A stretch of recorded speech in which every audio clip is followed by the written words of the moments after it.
Good morning, everybody. 大家早上好， I'm Craig. 我叫 Craig。So, just give you a little introduction to me. I have a background in electrical engineering with a focus in oceanography. 首先，我会先跟大家介绍一下我的一些背景。那么，我是一个电子工程的背景，同时呢，我对海洋地理学有一个比较深的研究。And I've been making remotely operated and autonomous vehicles, so ROVs and AUVs, since 1989. 自从1989年开始呢，我就开始进行制造我自己的远程控制的一个在水下的机器人，或者是在地面上的机器人。And I was asked to join the ArduPilot community manager in 2011. 从2011年开始呢，我被邀请成为了 ArduPilot 社区的一个管理员。And at the time that I joined, I was the director of engineering for 3D robotics. And 在加入的时候，我是一个3D robotics 公司的一个执行官。And when I started at 3DR, I think I was the 8th person to join the company, and we were able to grow it to over 360 people. 那么当我在3DR的时候，我是第一批加入3DR的成员。那么之后，我们成长到了360个人。And I was one of the people that co-founded Drone Code, along with Randy and Michael. 同时我也是一个Drone Code 项目的联合创始人，和 Randy、Michael 和 Trish 一起。And then we've all moved on since then. 从那时候，我们的旅程就开始了。So a bit of history. 我们再讲一些历史。And I'm going to take you back to 1985 when I was still at university. 那么我将要开始讲的是1985年的时候，当时我还在大学里。And a neighbor of mine, a guy named Al Robinson, made a small ROV called Seymour. 那么我的一个邻居Al Robinson 他创造了一个小型的路面小型的小车，它叫 Seymour。And that same year, Woods Hole Oceanographic Institution's Deep Submersions Laboratory found Titanic, and both of those events were quite instrumental in me getting involved with oceanography. 同年，这个 Woods Hole Oceanographic 这个研究机构的他们的一个实验室，被 Dr. Robert 带领的实验室，他们发现了泰坦尼克号在水上。So that's Al on the right side of the picture. 那么我和我的邻居在这个图片的左边。And when I was in first year university, he was this wild, crazy genius that lived down the street, and he made this little ROV that you see. 当我还在大学，他已经是一个天才般的人物，然后他创造了这样的一个小型的机器人。And in 1985, that was very early in the development of remotely operated vehicles. There were only a few hundred of them globally. 那么在1985年的时候，远程控制的小型机器人，它还是一个非常新的一个玩意儿。那么那个时候在全世界范围内，可能也只有几百个这样的场域。And what was considered low cost at that point was $50,000 and something that weighed 50 kilos. 那么它的价格，它可以低到5万美金以下，同时它的重量可以达到50千克。And Seymour came along, and Al's vehicle was less than $10,000, and it was only 5 or 6 kilos. 那么 Seymour 也就是我邻居创造的这一架，它是非常的廉价而且轻量级，它只有1万美金以下它的成本，同时它的重量也在6-7千克以下。And I would say this is really the beginning of the DIY ROVs. 那么我想说的是，这可能是最开始的用户自己创造的一个小型的机器人。The vehicle had a camera in one pod and a light in the other. 那么这个机器人呢，它有两个桶，那么它可以看到左边的桶它里面装了摄像头，那么右边的它是装了一个光源。And it used oil-filled sewing machine motors and the speed controller out of the sewing machine to operate the thrusters. 那么其实它里面装的是缝纫机的电机和它的速度控制，那么同时它是烧的是油。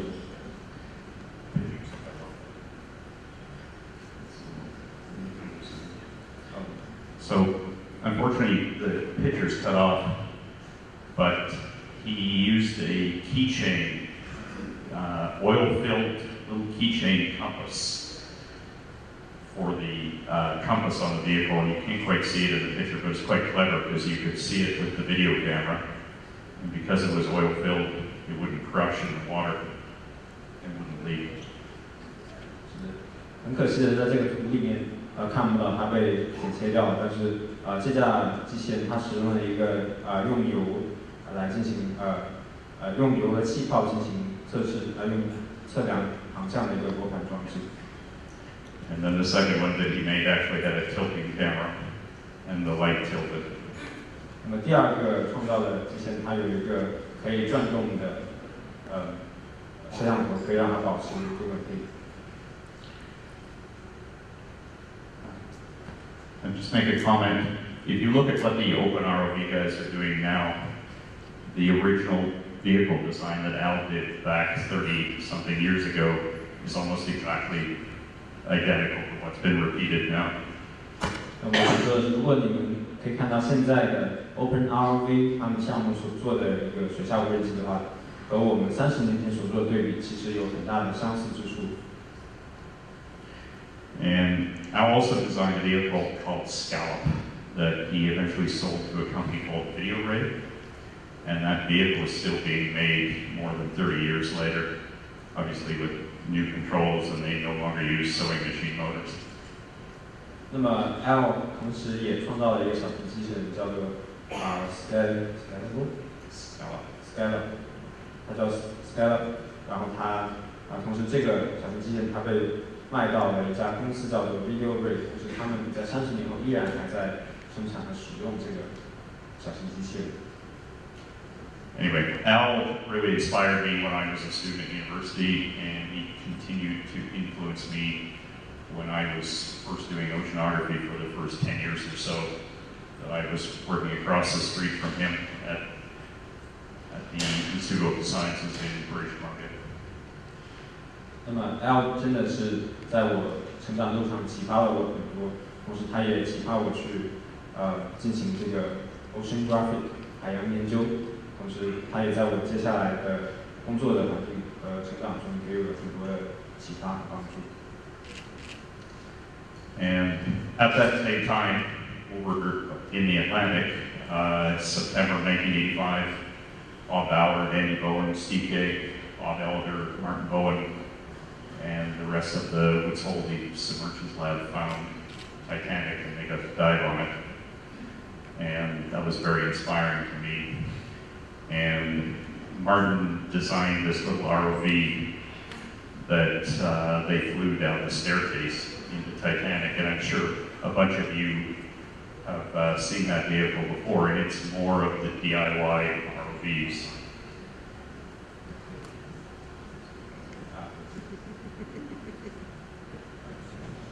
所以同时呢，在1985年的时候，他们这个团队，他们在1985年的时候，通过一架自己创造的小型的水下机器人，找到了泰坦尼克号的它的残骸。And I spent the next 10 years in Victoria building underwater vehicles, back when I had hair, Randy. 那么我在维多利亚做了10年的工程，也是做这个水下相关的一些项目。So those are two early autonomous vehicles that we would put out into the ocean, initially for days at a time, and then weeks at a time, and up to a year at a time. 那么这两架图片里面是两架水下的机械，我们一直在使用了很多年份。And in 1998, then I went to work for the Woods Hole Oceanographic Institution and got to do some shipwreck dives as well. 在1998年的时候，当我去过另外一家公司工作的时候呢，同时也是参与到了水下的一些残骸的寻找工作。And now at this point, I built about 40 ROVs and AUVs, some very large ones and some small ones. 那么直到目前为止呢，我已经创造大概40架的水下机器人，同时和地面的小型小车。那么当然还在继续的进行这个过程中。And I want to point out one thing to Philip. The silver thing that I'm sitting beside is a fiber optic ring laser gyro. Only weighs about 40 kilos. 那么同时我也想指出的是，在图片的正中央这个一个银色的桶中是一个光电的环形激光的角速度测量器。那么它是一个非常金贵的一个仪器，重量达到40公斤。So as I said, in 2011 I was asked to join ArduPilot, and I've been trying to learn how to spell UAV instead of AUV ever since. 那么在2011年开始呢，我就被邀请来到了加入了 ArduPilot 的团队里面，然后从那个时候开始呢，我的专注就开始从 AUV， 也就是水下的机器人，变成了更广阔的一个无人机的一个概念中。I always wanted to do an ROV version of ArduPilot, but never really had time. And then in 2014, I reached out to Rusty Kahanger, the founder of Blue Robotics, and congratulated him on a successful Kickstarter campaign for a low-cost thruster. 那么我一直都想要把这个水下机器人加入到我们 ArduPilot 的代码库中，但是终于这个机会来到，是2014年的时候呢，我和 Rusty 联系上了，他是 Blue Robotics 的首席执行官。那么我恭喜他在 Kickstarter 的这个众筹项目上面获得了非常好的进展，可以让他开始他的非常低价的一个水下电机的一个项目。And thrusters are hard to build. 水下的电机，也就是推进器，是非常难去制造的。Most companies struggle or fail to build a low-cost underwater thruster. 那么很多公司已经在尝试，或者是已经失败了，在这个想要创造一个低价而又可靠的水下推进器上。And the thrusters that Blue Robotics built are a real game changer. What we had previously were a few $1,000s US, and now you can buy them for a couple $100. 那么Blue Robotics 它所创造的这个水下推进器是一个改变游戏规则的一个产品。那么它把这个水下推进器的价格从几千美金减小到了几百美金的一个范围。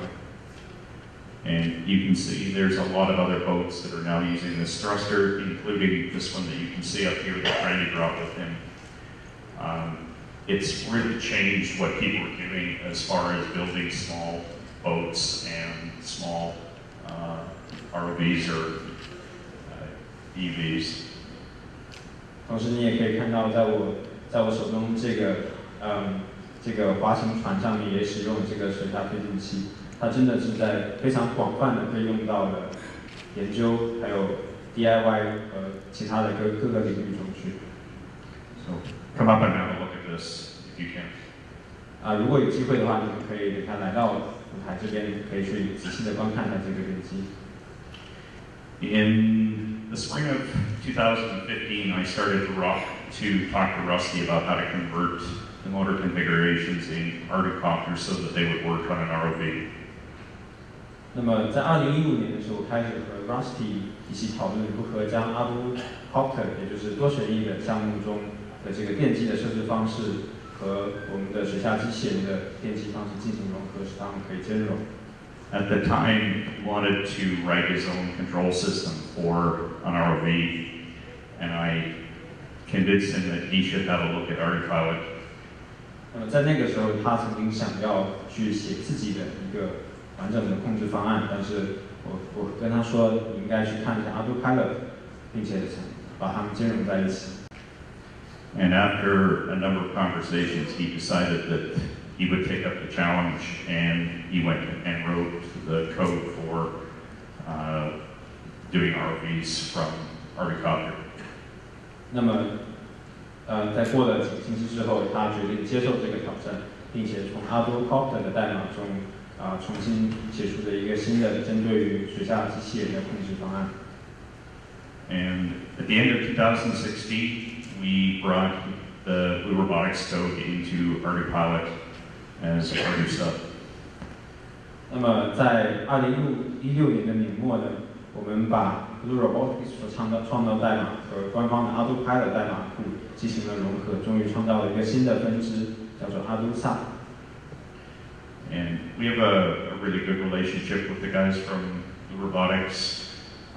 They maintain a version of the wiki that's specific for ArduSub.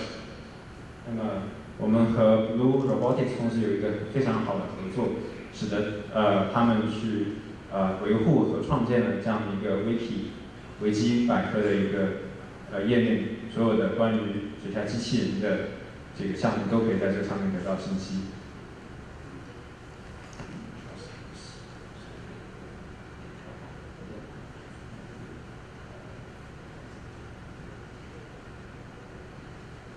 不好意思，我确认一下，说这个看看这个能不能显示的完全，好。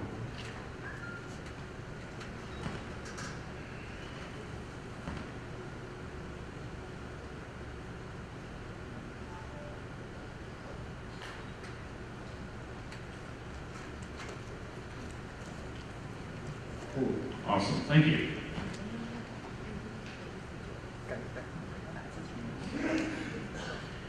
And a big thing that robotics has been doing is they've been modifying QGC to be, and that's Q ground control, to be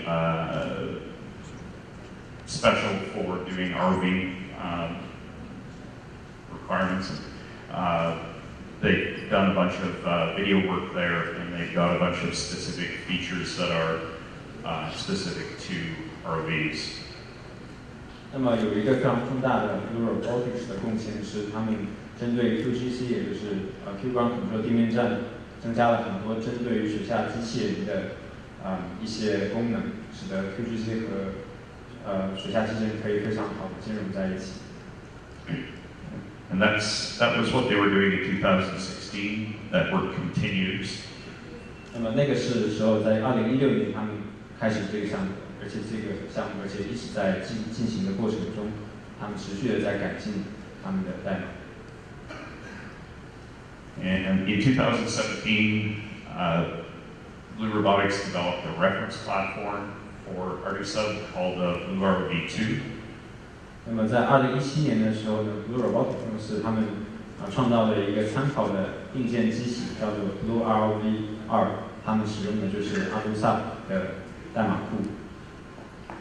And I'm very happy that there's no coincidence that it's a smaller version of the vehicle that I designed for Seabotics, which was the green one you saw a few slides back. 那么非常巧合或者不是巧合的，这架它的机型的形状和格式和我之前在为另外一家公司所创造的是非常接近的。And the code has continued to evolve. It's gone from a simple two horizontal thruster, one vertical thruster arrangement. Let's see if we can do this. So the code started out like this, which is the same thing that Al had in his machine. It was supplemented with a second thruster. There's a 6 degrees of freedom version of it. There's the reference version, which is vectored, and now there's a second version that adds us 2 more vertical thrusters. 那么从一开始的屏幕左下角这个2个水平电机，1个垂直电机的最基础的一个电机的配置方式，我们又开发了更多种的电机的配置方式，包括了左下角右边的这一个4个电机，2个垂直2个水平的电机，同时还有上边的这个，它们可以拥有6个自由度的控制，所以控制更加的敏捷。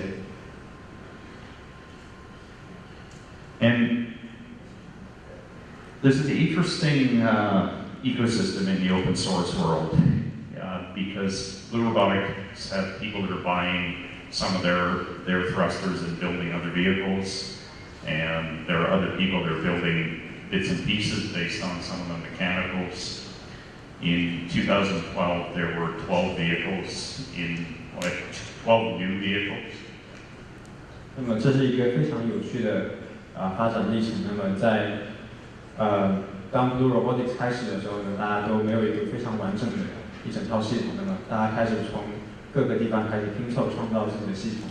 那么在2017年的时候呢，总共有12架水下的机器人是大家创造出来的。And in 2018, that more than doubled to 26 new vehicles. 那么在2018年的时候呢，这个数字翻倍了，达到26架的水下机器人，同时也是各个公司所创造出来的不同的功能。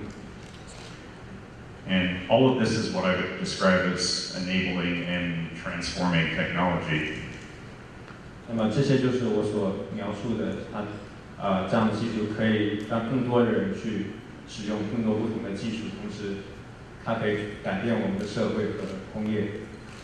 We're starting to see a lot of other applications like surface vehicles. 同时，我们也可以看到有更多不同的机型的出现，比如说在水面上的机械人 and autonomous boats that are being used for doing hydrographic surveys. 那么同时也可以看到自动的无人船可以用来进行海洋的一些地理方面的检测。That's all coming out of this work. 那么这些其实都是从我们最开始的工作中所起源的。I would say that this project is transforming the small ROV industry very much like Al Robinson and his company did back in the 80s. 那么我想说，我们所做的工作正在，而且一直持续在改变我们的水下机器人和水面机器人的这样的一个发展的历程，而且这个过程是一直在持续，而且越来越增长的。2018 also saw the first commercial ROV, which was a Saab CI Falcon controller replaced by a Cube and ArduSub. 那么2018年的时候呢，我们看到的第一架工业级别商业的水下机器人叫做 Saab CI， 它所原本使用的控制器是 CI Falcon 控制器，然后它被我们的Cube 飞控以及 ArduSub 的代码所替代，变成了一架使用 ArduPilot 系统的水下机器人。Basically, you have a vehicle that's a couple $100,000 that's been retrofitted with an open source control system. 那么我们所看到的是，我们有一架上千美金的一个水下机器人，同时它所跑的是开源的系统和开源的硬件。And it's very much a game changer. 所以这就是我们所说的改变游戏规则的一个产品和我们所经历的发展历程。2018 is also starting to see new controllers being used that are specific for ROVs. You tend to see more 3-axis joysticks being used for the game controller. 那么，同时在2018年的时候，我们看到了有更多针对水下机器人的摇杆，并被开发他们比我们所经常使用的游戏型的摇杆要更加的适合水下机器人的使用。And also the support for acoustic navigation. 同时，我们出现了针对于声学导航的一些产品。And this ties into the external positioning source that Randy was talking about before. 那么这样的产品，它可以结合我们之前 Randy 先生所讲的，针对外部位置估计的算法进行无人机、无人船的导航。This particular system combines a GPS position and an acoustic position. You get a GPS position for the surface vehicle, and then an acoustic position for the underwater vehicle, and this system combines the two of them together to give a latitude, longitude, and a depth for the underwater vehicle. 那么这样一套系统呢，它同时结合了 GPS 的信息以及水下机器人的这个声学位置的信息。那么同时，它把这两个信息融合，它给你一个全球坐标的经度和纬度，以及水下机器人的一个深度信息。And we've also seen a lot of improvements to QGC again that are specific to what you need for ROVs. 同时，我们也看到了我们 QGC 地面站针对于水下机器人的发展一直在改进和进步中。We're adding support for additional serial channels and video up to tether. 那么同时也增加了更多针对于不同的窗口、频道以及视频多屏显示的一个支持。And they've added support for display of the GCS position, so you can see the position of the boat and the position of the underwater vehicle. 同时也增加了可以显示水下机器人的位置的一个显示器，这样的话可以实时的观测到水下机器人的方位。And they've added depth and temperature sensors. The equivalent of an altimeter that you would have on a copter is now being added to the underwater vehicle. 同时也增加了针对于深度和深度和温度的传感器的支持。那么深度传感器相当于是我们在无人机上面使用的高度计。Okay, so that's where we're at currently, and what's on the roadmap, what's going to be happening next. 那么之前所讲的是我们现在所经历的一些改变，那么接下来我们所要创造的是什么呢？ One of the things that's coming up next is changes to the control system, so that the operator commands will go through Mavlink rather than the joystick messages. 那么第一个就是我们所要改变的是我们的控制的方式。那么原本我们的控制是通过这个摇杆的一个消息传输到回控的。那么现在我们要通过 Mavlink 增加 Mavlink 的一个命令，使它可以接收更多的控制命令去进行控制。That will improve the performance of the vehicle and improve the user interface as well. 那么这样的话，它可以增加的是它的无人船、无人小车，还有水下机器人的一个它的稳定性以及你所控制的一个表现。And the plan is to continue to expand QGC, so it will handle all of the user input from the joystick, keyboard, faders for lights, and send the appropriate commands to the vehicle. 那么同时呢，我们也会增加用户的交互，使得 QGC 可以去处理不仅仅是摇杆，同时还有键盘以及其他的一些控制方式，可以发出控制指令去控制水下机器人。I should add, lights are one of those things that are unique to ROVs, and being able to adjust the intensity of the light is very important. 那么另外一件针对水下基建非常重要的是光的强度。那么所以如果我们可以控制光的强度在水下的话呢，针对水下机器人是一个非常有利的条件。And the next thing that's coming is improving simulation using ROS and marine sim.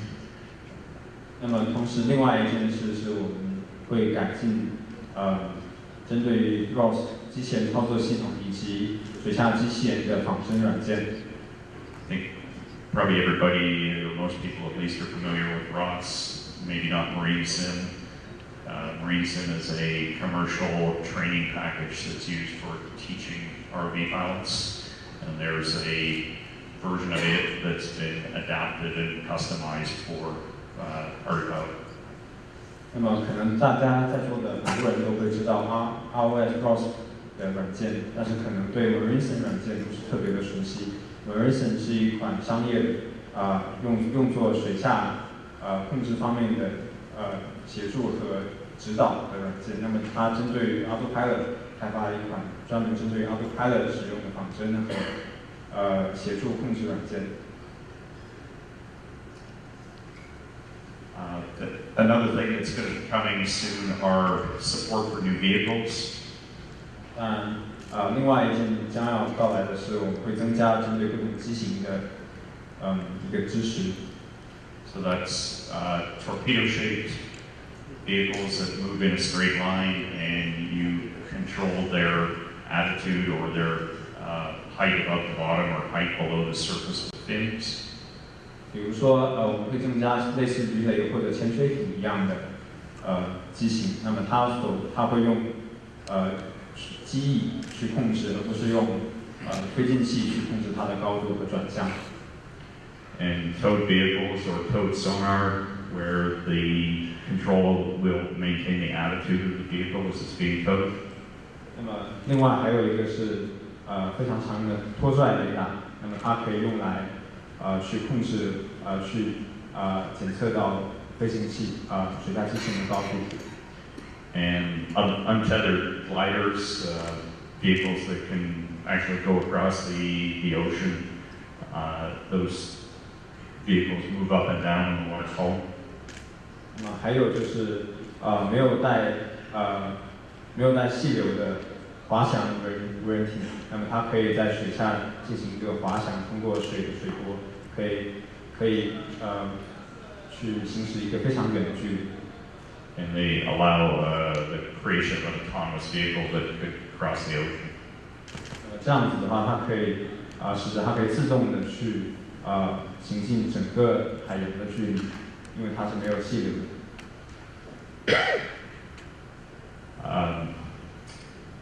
The development team wants to improve the automatic modes that are currently available in sub. 那么同时，我们也想要改进针对自动模式的支持。And that involves improving the position estimate and the attitude estimates for the vehicle itself. 那么这里面就包含了针对外置的控制和位置系统、位置估计的支持和增加。Right now, because you don't have the GPS available underwater, a lot of our sensors that we rely on in ArduPilot, where we use the GPS to improve the performance of the accelerometer and the gyros, that's not available underwater. 因为目前大部分的 ArduPilot 机型都是使用 GPS 进行定位，但是在水下我们收取不到 GPS 的信号，所以在水下我们需要使用不同的方式进行位置的估算。The idea is to be able to support external navigation references, both as inertial sensors or external positioning sensors that would be integrated into the EKF.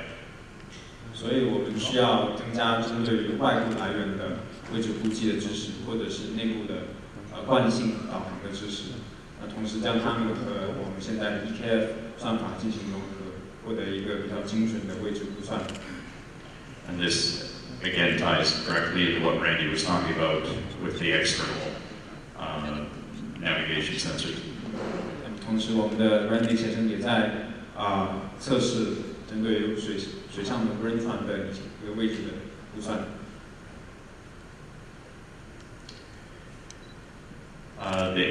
The next thing that's on the to-do list is to improve the ROS integration and supporting switching of lights on and off or moving the cameras around. 那么另外一个我们所要增加的是针对 ROS 机器人系统的整合，那么可以使得 ROS 可以控制开灯和关灯，以及改变摄像头的航向、摄像头的方向。Basically, that would mean extending the map link camera library so that they can be accessed using ROMs. 所以我们正在扩展我们的 map link 的消息库，使得它可以接受更多的针对于摄像头的消息。And then to start using sonar to do navigation and collision avoidance, much like SLAM is being done with the surface vehicles.